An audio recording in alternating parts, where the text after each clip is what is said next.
Well, let's get talking this Friday afternoon. Nigeria's electricity sector plays a critical role in Nigeria's economic development. Of course, it permits the advancement and growth of industries. In addition, the electrification of services and infrastructures is a bedrock upon which economic growth is predicated. It is the wheel on which significant aspects of the economy runs, including the transportation, communication, agricultural, education, and healthcare sectors. It is for this reason that the government of Nigeria is seriously clamoring for an expansion in electricity facilities to precipitate its economy to a greater height.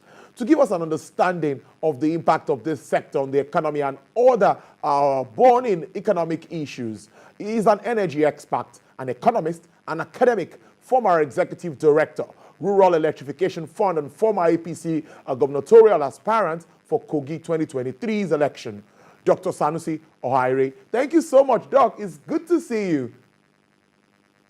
It's good to see you too, Tolu. It's a pleasure.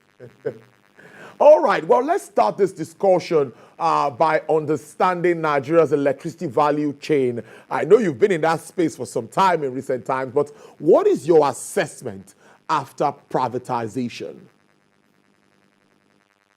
Very well. As you know, the privatization took place in 2013, and that was a watershed moment, a milestone in the annals of our history, especially within the sector.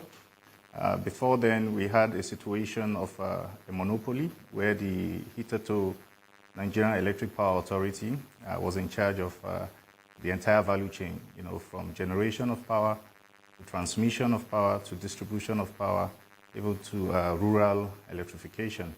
So there was little room for, regulations. There was little room for investments since it was wholly owned by government. And of course, government did not have all of the resources, to continue to expand the grid and provide access to electricity to all Nigerians as it should.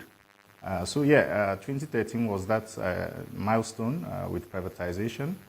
The idea was to introduce regulation, ensure that we have a cost-reflective tariff, ensure that we attract private investors and private funds into the space so that, we are able to expand quickly and provide access to all of the all Nigerians, energy for all. Though we are not there yet, but a lot of progress has been made, especially during the last 8 years of the APC administration, in terms of understanding what the problems are. Of course, with a new regulation like that, as at 2013, we would have some teething problems, a lot of progress has been made. But like I said, we are not there yet. Especially if you look at one of the strong points, of privatization, which was to ensure that there is a cost-reflective tariff, and we're able to reduce technical and non-technical losses within the space, and also expand access as quickly as possible. So yeah, we've done some baby steps. We've also done some major reforms over the last 8 years, and I'm hoping that in no distant time, especially as this is a government that is under the same party and it's a continuum, we would get there, even quicker. A good start, and I'd like to take you further to ask you that, do you think that we clearly need to look away from dependence on national grid, talking about using other sources to generate power at this time? I know the rural electrification has been doing a lot around grid, solar, and all of that. So do you think that clearly we need to move away from this fixated mind of expecting power from the grid? Of course, it's a no-brainer to rely solely on the grid, on the national grid, especially for a country like Nigeria that is very diverse in terms of its energy mix and energy resources. In terms of even its demography, we have parts of the country that have a very prolific, solar resource in terms of renewable energy.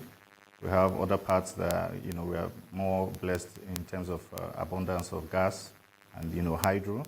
So it will not make sense, for us to generate all of our sources, for instance, of power from just one source and then transmit it through the grid alone. Because at the time we came on board, while I was at the REA, we had just about 45% of the country that was connected to the grid. So we still had 55% that were off-grid. But because of some of the progress that have been made over the last 8 years, I think we have around 40% now that are outside the grid. So part of the progress that was also made under the APC administration of the last 8 years was to ensure that the off-grid sector, in terms of providing electricity access through the deployment of solar hybrid mini grids, solar home systems, in isolated communities, hard-to-reach communities that the distribution companies are not planning to extend to because of the huge capital outlay involved. So all of the regulations that would allow smaller players, to come in were developed under, during our time, at the REA under the last administration, of course, with support from, President Muhammadu Buhari. And if you look at the Renewed Hope manifesto, you would see that because it's a solution that is already working. The Renewed Hope, manifesto clearly just, intends to continue along, the line. Maybe try to, galvanize more investors and more funds so that we can scale up, electricity access. But it's pretty much, the same thing, focusing on renewable energy for off-grid solutions and for, small and medium enterprises. As you know, we had programs then that even, provided electricity even to universities, to industrial clusters, to markets, So we have demonstrated over the time that I was with the REA and under the last government that these solutions work and, they are sustainable in terms of the model that were used because it's more of a partnership model. And, this is the same model that the Renewed Hope, manifesto seeks to, continue to ride on. Interesting stuff, Dr. Sanusi. And let's take it up from there. I wanted to follow up, actually, with issues around tariff and service. Which do we place first? But we are staying so much on the power sector, but you can touch on that on one side where you're answering my question. But I'm following up now with, you've started with the Renew Hope discussion that's talking about President Bola Ahmed Tinubu now, what is laid down for us and expectations for us. But let's look at some policies in recent times. A lot of commendations have come his way. Bold steps, subsidy removal, unifying the exchange rates. Just yesterday, there's been a state of emergency on food security, tackling all of this head on and facing these issues. How does all of this come to you? Well, I'm quite happy that we have a president that I would like to call the big picture president, the big picture leader. He's a visionary. He's somebody that, he has done this in Lagos State, which is the fourth largest economy on the continent. And so he understands that this is a difficult job, to do, for you to move from point A to point B, especially given the size of Nigeria in terms of our economy. You need to take some very bold steps. So, for instance, let me try and make some comparisons. If you look at South African economy, Nigerian economy is larger than South African economy. We are at around $474 billion in terms of our GDP, while they are around $417 billion. But if you look at their yearly budget and revenues, you will notice that they are doing over $100 billion for their budgets, right? And we are just around $23–24 billion.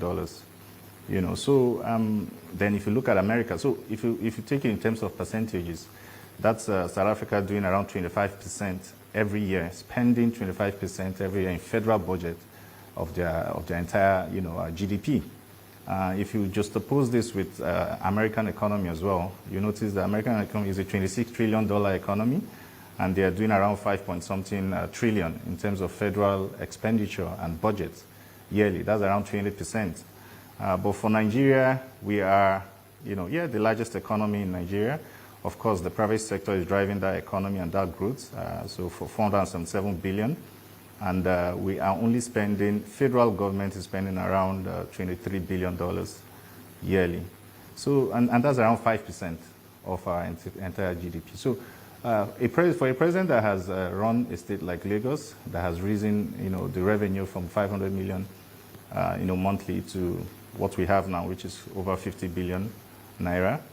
He understands what needs to be done to take a great economy, a potentially, prosperous nation like Nigeria from where we currently are, which is around 23 billion in terms of the budget, to doubling the economy. Because part of the Renewed Hope Manifesto is to double the economy from 477 billion to maybe around $1 trillion in the next couple of years. So for you to do that, what do we need to be spending as federal government? Even though, yes, we know that it's not the federal government budget that has largely driven the economy, but it's instructive, and it goes to speak to our seriousness as a country. So if we want to invest in infrastructure is expensive anywhere in the world. So you need to increase revenue. You need to be able to spend more as government on those areas, social infrastructure that that is left in that government is best able to handle. So for instance, if you need to build a bridge anywhere in the world, you need to spend money, quality, you spend, because you want quality, right? If you need to build roads, if you need to build rails, power infrastructure, you need to spend money. So I call him the big picture president because he understands this, and he's looking to start off with those policies, those very important, bottlenecks, do away with them, and then ensure that we can now create the enabling environment for investors to come in. They talked about, the other day I was listening to the essay on revenue. He was talking about what the plans are to double, the revenue from around 15 trillion that we currently have to over 30 trillion, within the next few years. So even if it's 30 trillion naira, that's around less than $40 billion. So we still need to do a lot more. Like I used South Africa as an example because we are within the same continent. And I mentioned that given their own population, which is way lower than ours, they are doing over 100 billion, in terms of their, expenditure and budget. And while the economy is 40. So we need to, as a big country like Nigeria, diverse, with all of the infrastructural deficits, we need to be doing around that region or even way more than that. So I'm quite happy with some of the policies. I'm confident because I know that he has done it before in Lagos and he understands this, and he's a visionary. He knows what needs to be done. And I'm glad with the way he's going, bringing the right people on board, to help him deliver this vision and this big picture that he has for Nigeria. And I just like to urge everyone to be, more patient. You see that these things are not rocket science. If you understand, governance, and you understand the economy, and you understand what needs to be done, and you're putting them in place, eventually we will get there. Brilliant stuff. Now, we expect youth to be very active in this present administration. Really, what particular role do you see youth playing to impact growth and development? That's very important at this time. It's a very dynamic. They've always played a very important role, within, the economy. All of the unicorns that you hear of are done by young Nigerians. So there is a lot that Nigerian youth can continue to do, especially if they are brought on the table. They have a lot of innovation and creativity in terms of, modern ways and technologies, to, do things in every sector, really, be it in governance, be it in private sector, be it in agriculture, be it in entertainment industry. Nigerian youth have, been doing us very proud. And I have no doubt with the manifesto, the Renewed Hope Manifesto of the President as well, that in terms of governance, which is just one small part that Nigerian youth will be, contributing, he's going to bring in some of the finest young people, as you've seen in some of the appointments he has made already. He's going to be bringing in more, young, innovative people that have energy and they have the drive and the zeal and have the capacity and also have the integrity to help him drive the Renewed Hope, mandate. As you know, he has already promised that about 20% of the appointments will be reserved for young people less than 40 for the ministries, departments, and agencies. He has also signaled that at least 6 ministers will come below, from the age range of below 50. That's between 40 and 50. And then another 3 ministers will come from below 40.